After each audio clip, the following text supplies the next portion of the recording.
Hello everyone, welcome back to my channel. आज मैं फिर हाजिर हो गई हूँ आपके लिए बहुत ही यूज़फुल किचन टिप्स लेकर। आज की हमारी टिप्स बहुत ही ज़्यादा खास होने वाली हैं, तो वीडियो को फुल वॉच कीजिएगा। वीडियो अगर अच्छी लगे तो वीडियो को लाइक और चैनल को सब्सक्राइब करना बिल्कुल मत भूलिएगा। तो चलिए बिना देरी करते हुए आज की पहली टिप शुरू कर लेते हैं। आज की मेरी पहली टिप है लाल मिर्च को लेकर। लाल मिर्च ना हमारी देखा जाता है गर्मियों में और बरसात के मौसम में बहुत जल्दी ख़राब होने लगती हैं। तो इसमें आपको क्या करना है, आपको लेना है हींग। और अगर आपके पास पिसी हुई हींग है तो आप थोड़ी सी पिसी हुई हींग इसमें डाल दीजिए। अगर आपके पास दाने वाली है तो आप इसमें थोड़ा सा मतलब एक दाना हींग डाल दीजिए। अब इससे क्या होगा, आपकी जो मिर्च है ना वो सालों साल बिल्कुल भी ख़राब नहीं होंगी। क्योंकि कई बार ऐसा होता है कि इनमें झुनझुनी लग जाती है सीलन की वजह से। और मिर्ची वगैरह हम लोग लाल मिर्च का कम से कम ही इस्तेमाल करते हैं सभी लोग, और हरी मिर्च का ज़्यादा करते हैं। और इन दिनों में हरी मिर्च मिलती भी बहुत अच्छी हैं। तो इस तरह से आप अपनी लाल मिर्च को बहुत लंबे समय तक स्टोर करके रख सकते हैं। आई होप आपको ट्रिक पसंद आई होगी। तो मेरी नेक्स्ट टिप है, इस तरह हमारे जब दो बर्तन आपस में फंस जाते हैं और उनको निकालने में हमें जब बहुत ज़्यादा मुश्किल होती है, तो उस टाइम पर आपको एक छोटा सा काम कर लेना है। आप ना कोई भी ऑयल ले लीजिए, जैसे मस्टर्ड ऑयल होता है ना, वो ले लीजिए। और मस्टर्ड ऑयल में मस्टर्ड ऑयल को आपको उंगली की मदद से वहाँ पे लगाना है जहाँ पर इन ग्लासों की किनारी होती है। ऐसे कोई भी बर्तन फंस गया हो, जैसे कई बार कटोरियाँ सेम साइज़ की होती हैं तो वो अटक जाती हैं, या फिर कोई हमारा जो डब्बा होता है वो इतना ज़्यादा मतलब टाइट हो जाता है जो खुलता नहीं है। तो उस टाइम पे आप इस ऑयल को लगाकर और आधा घंटे के लिए छोड़ दीजिए। आधा घंटे बाद जब इसको आप घुमाने की कोशिश करेंगे ना, तो आप देखेंगे छूते ही ये बर्तन जो है ना बिल्कुल अलग हो जाएगा। तो इस ग्लास को रखे हुए काफ़ी देर हो गई थी और देखिए छूते ही ना ये बर्तन बिल्कुल अलग हो जाते हैं। तो ये छोटी सी ट्रिक है लेकिन बहुत काम की, क्योंकि कई बार ना ग्लासेस तो आए दिन अटक ही जाते हैं। तो चलिए बढ़ते हैं नेक्स्ट टिप की तरफ। नेक्स्ट टिप है मेरी, ज़्यादातर हम लोग जब लहसुन प्याज हमें जब ज़्यादा क्वांटिटी में काटना होता है या छीलना होता है ना, तो उसके लिए हमें बहुत ज़्यादा टाइम चाहिए। और सबसे बड़ी दिक्कत, इसको हमें पंखे में बैठकर नहीं छील सकती क्योंकि पूरे में छिलके उड़ जाते हैं। तो उस टाइम पर आप इसमें थोड़ा सा पानी डालकर और इसे 5 मिनट के लिए छोड़ दीजिए। इससे दो फ़ायदे होंगे, एक तो आप इसे पंखे में बैठ के छील पाएंगे, इसके छिलके जो है ना वो सॉफ्ट हो जाएंगे और गीले हो जाएंगे। और दूसरा, आपको जब भी आप ये लहसुन और प्याज को कट करेंगे ना, तो आपको बिल्कुल भी आंखों में नहीं चुभेगा और लहसुन बहुत ईजिली छिल जाएगा। तो बहुत छोटी छोटी सी ट्रिक है लेकिन इससे आपका काम बहुत आसान हो जाएगा, क्योंकि लहसुन के छिलके सॉफ्ट हो जाएंगे तो वो बिल्कुल हाथ लगाते ही छिल जाएंगे। और प्याज को आप जब थोड़ी देर पानी में छोड़ देंगे तो इसमें से बिल्कुल भी तीखापन या फिर आंखों में जलन नहीं होगी। तो बढ़ते हैं नेक्स्ट टिप की तरफ। नेक्स्ट टिप है मेरी चटनी को लेकर। आप लोगों ने देखा होगा जब भी आप चटनी बनाते हैं तो आपका टमाटर का जो पानी है वो चटनी से अलग हो जाता है ना। और जब हम सैंडविच बनाते हैं तो उस टाइम पे जब हम चटनी को सैंडविच पे लगाते हैं ब्रेड पे, तो ब्रेड एकदम सॉफ्ट हो जाती है, एकदम ऐसी कच्ची कच्ची सी हो जाती है बिल्कुल, और वहाँ से टूटने लगती है। आप उसे कितना भी क्रंची सैंडविच को सेकिए लेकिन आपकी जो सैंडविच है ना वो सिकते नहीं है। सैंडविच कितना भी मतलब ब्राउन हो जाएंगे लेकिन वो रहेंगे सॉफ्ट ही। तो उस टाइम पर आपको चटनी में अपनी में क्या करना है, आपको डालने हैं एक उबला हुआ आलू। अगर बड़े साइज़ का है तो एक डाल लीजिए और छोटे साइज़ के हैं तो 2 आलू डाल लीजिए। अब इससे क्या होगा, आपकी जो चटनी है ना वो बिल्कुल भी पानी नहीं छोड़ेगी, और जब आप इसे सैंडविच पे लगाएंगे ना तो आपकी ब्रेड बिल्कुल सॉफ्ट नहीं होगी। आपको यकीन नहीं होगा, इतनी प्यारी, इतनी मतलब स्मूथ चटनी बन के तैयार होती है जिसमें बिल्कुल ना तो पानी अलग होता है और ना ही कोई और चीज़ अलग होती है। तो देखिए हमारी चटनी जो है बनकर तैयार हो गई है, और अब इसमें एकदम क्रीमीनेस आ गया है क्योंकि आलू ने एक ग्रिप बना दिया जिससे कि कोई भी चीज़ अलग नहीं हो रही है, वो बाइंड हो गए हैं सारी चीज़ें एक दूसरे के अंदर। और इस तरह से जब आप इस तरह की ब्रेड पे चटनी को लगाएंगे ना तो आपकी ब्रेड एकदम क्रंची रहेगी, बिल्कुल भी सॉफ्ट नहीं होगी। तो ये छोटी सी ट्रिक है लेकिन बहुत काम की है, एक बार ट्राई ज़रूर कीजिएगा, आपको ज़रूर पसंद आएगी। तो बढ़ते हैं नेक्स्ट टिप की तरफ। नेक्स्ट टिप है मेरी इस तरह के मिक्सी के जार को ही लेकर। अब हमने इसमें चटनी बना ली। अब चटनी बनाने के बाद क्या होता है, इसमें हमने प्याज भी डाली, लहसुन भी डाला, सब कुछ डाला, और उसके बाद इसमें से जब हम इसे नॉर्मल धोकर रख देते हैं या फिर साबुन से ही धोकर रखते हैं, फिर भी इसमें ना लहसुन प्याज की स्मेल बहुत ज़्यादा आती है। तो आप क्या कीजिए, अगर या तो आप इसे ऐसे ही खुला छोड़ दीजिए खड़ा, लेकिन खुला छोड़ने या लिटा कर छोड़ने में ना एक डर रहता है कि कॉकरोच वगैरह या फिर छिपकली वगैरह इसके ऊपर घूमकर ना चली जाए। तो आपको ना छोटा सा काम करना है, आपको इस तरह खुला ना रख के आप क्या कीजिए, आप ले लीजिए क्लॉथ पिन। जी हाँ, एक क्लॉथ पिन तो अपने ढक्कन में लगा दीजिए और इस तरह से अपने ढक्कन को खड़ा कर दीजिए। अब इसके अंदर वाले पार्ट में ना तो छिपकली घूम सकती है ना ही कॉकरोच घूम सकता है। और ऐसे ही आपको ये जार करना है। तो जार में आप क्या कीजिए, 3 क्लॉथ पिन लगा दीजिए जिससे ये ईजिली एक स्टैंड जैसा बन जाए और आप इसे उल्टा करके जब रखें तो इसमें से बैड स्मेल भी निकल जाए और इसके अंदर कोई भी कीड़ा मकोड़ा भी ना घूम पाए। तो ये छोटी छोटी सी ट्रिक्स है लेकिन बहुत काम की है, एक बार ट्राई ज़रूर कीजिएगा, आपको ज़रूर पसंद आएगी।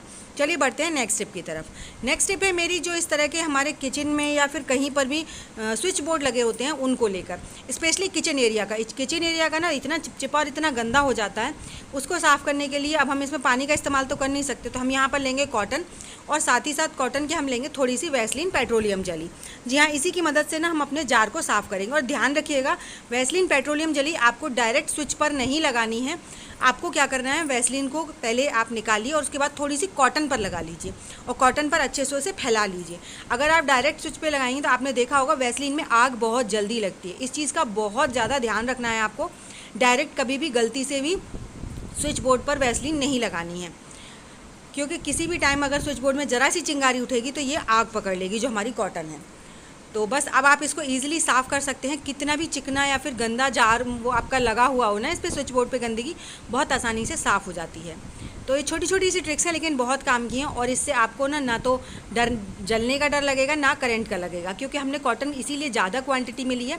बस इसे आप ऊपर से अच्छे से रब कीजिए। आपको ज़्यादा अंदर भी मतलब जहाँ पर स्विच लगा होता है वहाँ पर डालने की ज़रूरत बिल्कुल भी नहीं है कॉटन को, और देखेंगे सारी गंदगी जो है वो निकल कर साफ़ हो गई है। इसी तरह से अगर आपकी चिमनी वगैरह गंदी हो जाती है तो आप उसे भी बहुत आसानी से साफ़ कर सकते हैं, लेकिन साफ़ करने के लिए छोटी छोटी सी ट्रिक्स लगानी चाहिए। डायरेक्टली आपको उसमें किसी भी चीज़ का इस्तेमाल नहीं करना चाहिए जाके, क्योंकि हमारी जो जान है वो सबसे ज़्यादा कीमती है, उसके बाद तो बाकी सारी चीज़ें हैं। तो देखिए हमारा पूरा जो स्विच बोर्ड है वो बिना किसी केमिकल के और बिना किसी पानी के हमारा साफ़ हो गया है। अगर आप वैसलीन का इस्तेमाल नहीं करना चाहते तो इसके लिए आप कॉलगेट जो होता है उसका भी इस्तेमाल कर सकते हैं, वो भी बहुत अच्छे से क्लीनिंग का काम करता है। आई होप आपको ये ट्रिक भी पसंद आई होगी। चलिए बढ़ते हैं नेक्स्ट टिप की तरफ।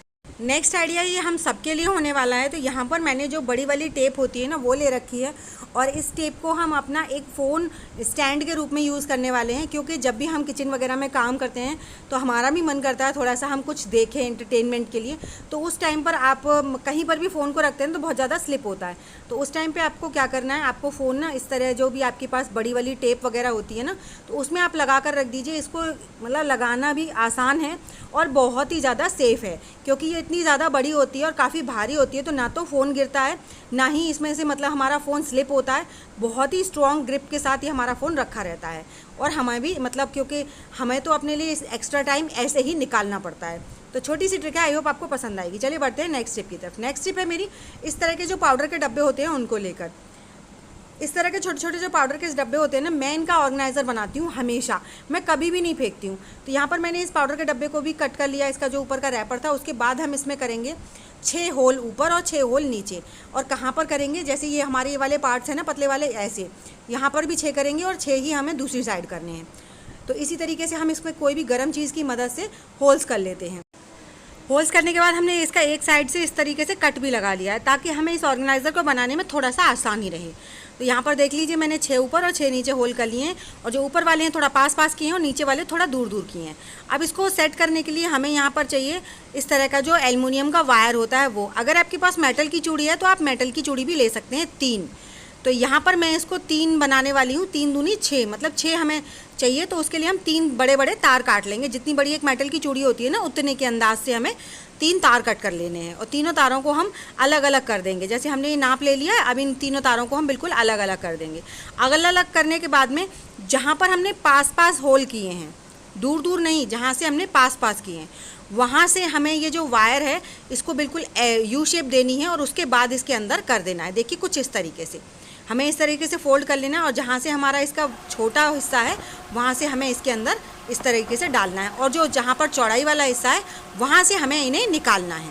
ये प्रोसेस थोड़ा सा मतलब लगता है थोड़ा सा ट्रिकी है, जब आप एक बार ट्राई करेंगे ना तो आपको बहुत आसानी से ये हो जाएगा।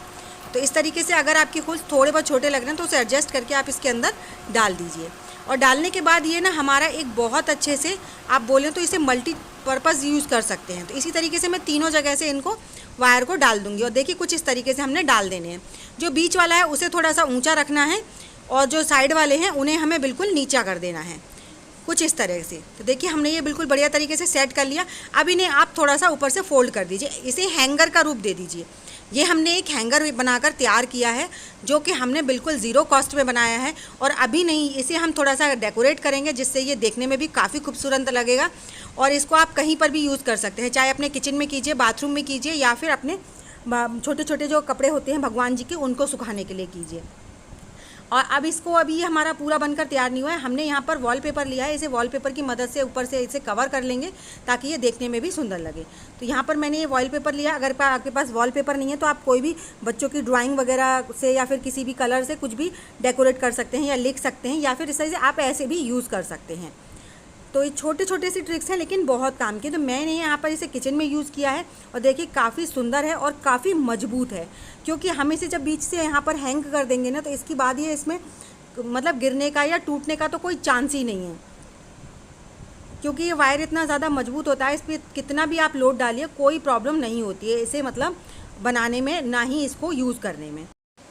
तो देख सकते हैं आप, मैं इस पे अपने किचन के स्पैचुलास टांग रही हूँ। आई होप आपको मेरी सारी ट्रिक्स पसंद आई होंगी। ट्रिक्स अगर पसंद आई हैं तो प्लीज़ लाइक शेयर सब्सक्राइब ज़रूर कीजिएगा। साथ ही साथ मुझे कमेंट कर ज़रूर बताइएगा कि आपको मेरा सबसे ज़्यादा कौन सा आइडिया पसंद आया है। साथ ही साथ ये भी बताइएगा कि आप मेरी वीडियो किस गाँव या किस शहर से देख रहे हैं, ताकि मैं आपको थैंक्स कर सकूँ। तो चलिए, ऐसी अमेजिंग टिप्स और ट्रिक्स के साथ मैं मिलूँगी आपको अपनी नेक्स्ट वीडियो में। तब तक के लिए बाय बाय।